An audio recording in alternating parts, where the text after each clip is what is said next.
Principal, Welcome Group, Graduate School of Hotel Administration, Dr. Sheikh K. Dean, Manipal College of Nursing, Dr. Judith Narona. Director, International Center for Applied Sciences, Dr. Harisha K.S. Dean, Malaka Manipal Medical College, Dr. Ullas Kaman. Warrior. Director, Manipal School of Architecture and Planning, Dr. Nandini Ramadevi. Director, Prasanna School of Public Health, Dr. Helmut Brandt. Director, TAFI Institute Management, Professor Madhu Veeraraghavan. Director, Manipal Institute of Technology, Bengaluru, Dr. Jagannath Korodi. Director, TAFI Management, Deputy Registrar Technical, Dr. Preetham Kumar. Deputy Registrar Health Sciences, Dr. Guru Prasad Rao. Joint Director, MIT, Dr. Somshekhar Bhatt. Associate Director, MIT.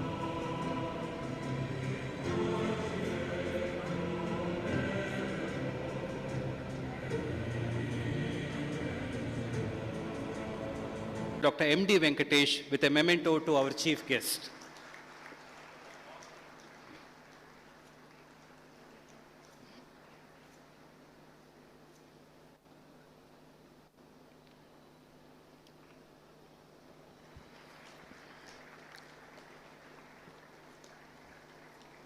Mr. Himanshu.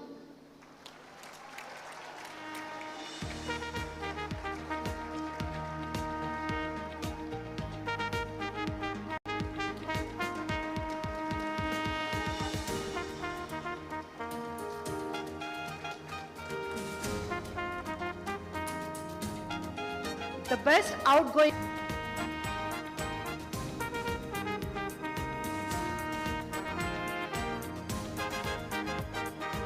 best outgoing student from the Manipal Institute of Technology.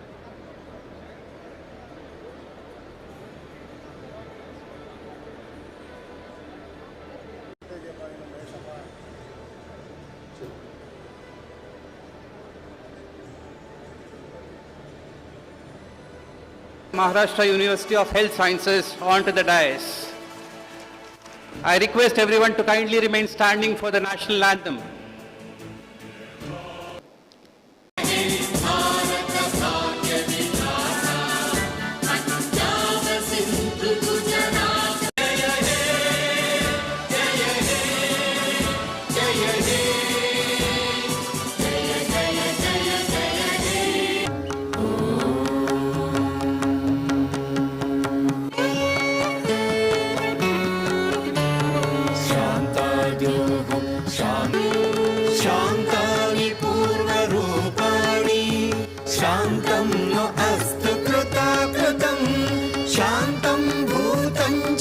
साथियों, यहां मैं national education policy 2020 का जिक्र करना चाहूंगा।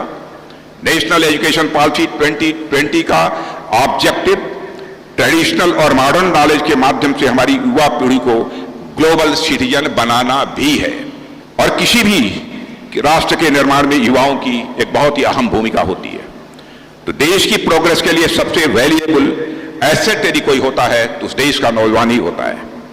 हमारे माननीय प्रधानमंत्री नरेंद्र मोदी जी के 5 ट्रिलियन इकोनॉमी के लक्ष्य को हासिल करने में यह भारत का नौजवान एक अपना मेजर कंट्रीब्यूशन दे सकता ही नहीं बल्कि देगा, मैं पूरी तरह से कॉन्फिडेंट हूं।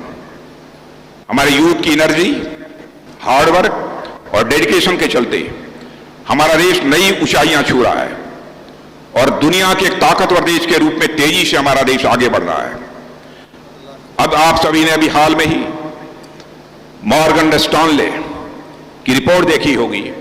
इस रिपोर्ट में कहा गया है कि लगभग 5 साल और बस 5 साल विदिन 5 ईयर में हमारे देश की इकोनॉमी दुनिया की टॉप 3 इकोनॉमीज में होगी। यह मॉर्गन स्टैनले ने कहा है। भारत की इस उभरती ताकत को once in a generation shift कहा गया है और मैं कहता हूं यह तो अभी बस शुरुआत है साथियों। हमारे यूथ के बल पर देश के इंजन्स ने अभी तो फायर करने प्रारंभ किए हैं। मैं आश्वासित हूं 2047 तक जो हमारा भारत आज दुनिया की टॉप 5 इकोनॉमीज में है, 2047 आते आते भारत की सबसे बड़ी इकोनॉमी या टॉप इकोनॉमी किसी की होगी तो हमारे भारत की होगी। इस विश्वास के साथ हमारे नौजवानों को काम करने की जरूरत है और मैं तो यह मानता हूं कि अभी तो यह देश अपने पंखों की आजमाइश भर कर रहा है। अभी तो हमारी पूरी उड़ान बाकी है। अभी तो हमने नापी है मुट्ठी भर जमीन, अभी तो हमने नापी है मुट्ठी भर जमीन, अभी तो सारा आसमान बाकी है। यानी 2047 तक आकर हम दुनिया की टॉप मोस्ट इकॉनमी बनकर रहेंगे। इस कॉन्फिडेंस के साथ हमको आगे बढ़ने की जरूरत है और मुझे कोई डाउट नहीं है कि वह दिन दूर नहीं जब हमारा देश पूरी दुनिया में हर क्षेत्र में नंबर 1 होगा। और मुझे ये कहते हुए गर्व की अनुभूति होती है कि दुनिया के बड़े फोरम्स पर आज भारत की बातें ध्यान से सुनी जाती हैं।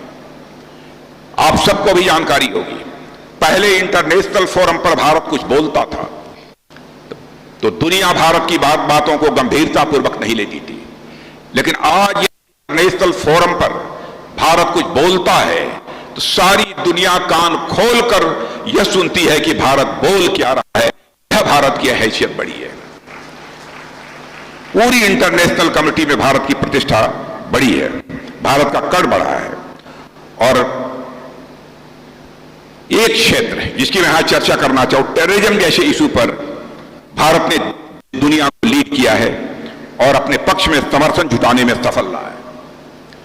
आतंकवाद को अपना टूल मानने वाले देशों को आज अच्छी तरह मालूम है कि भारत किसी देश को बेवजह छेड़ता नहीं है, लेकिन जो भारत को छेड़ता है तो उसका मुंहतोड़ जवाब देने की ताकत भारत के अंदर है, यह सारी दुनिया समझती है।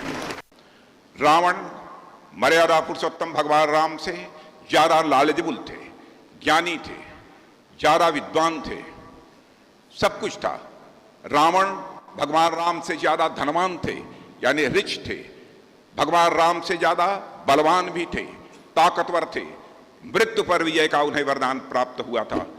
लेकिन मेरे नौजवान साथियों, भारत में ही नहीं सारी दुनिया में हमारी संस्कृति को, हमारे धर्म को मानने वाले लोग वह रावण की पूजा नहीं करते हैं, बल्कि आजीवन मर्यादाओं का पालन करने वाले मर्यादा पुरुषोत्तम भगवान राम की पूजा करते हैं। क्योंकि सदैव उन्होंने विवेक का परिचय दिया। लंका पर विजय प्राप्त करने के बाद भगवान राम ने स्वयं लंका पर शासन नहीं किया, बल्कि रावण के उत्तराधिकारी को ही लंका का शासन उनके हवाले कर दिया था। इसलिए नॉलेज के साथ साथ जीवन में विजडम की सबसे बड़ी आवश्यकता होती है। इसीलिए एजुकेशन हमारी प्रोफाइल, सीवी या बायोडाटा का ही नहीं, बल्कि हमारे जीवन का एक अंग होना चाहिए। अब यह बात भी साबित हो चुकी है। पाइथागोरस थ्योरम, पाइथागोरस थ्योरम, लोग मानते हैं मिस्टर पाइथागोरस ने कभी इस थ्योरम को दिया था, लेकिन सच्चाई यह है कि पाइथागोरस से 300 ईयर्स बिफोर इस थ्योरम को देने का काम यदि किसी ने किया था, हमारे यहाँ के बोधायन ऋषि ने यह थ्योरम देने का काम किया था। आज भी वह संस्कृत में हमको उपलब्ध है।